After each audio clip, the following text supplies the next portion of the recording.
Hi, it's me again with Corel tips and tricks, little short video.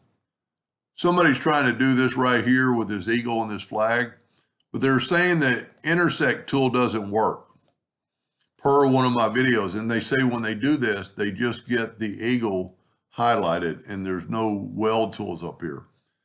Well, this is a bitmap.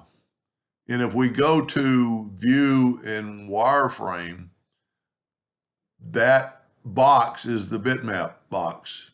So the only thing he's doing wrong, and he's always used power clip, and he's watched my videos, and he said, I want to start using the Intersect tool, but it's not working. Well, you can't just go here.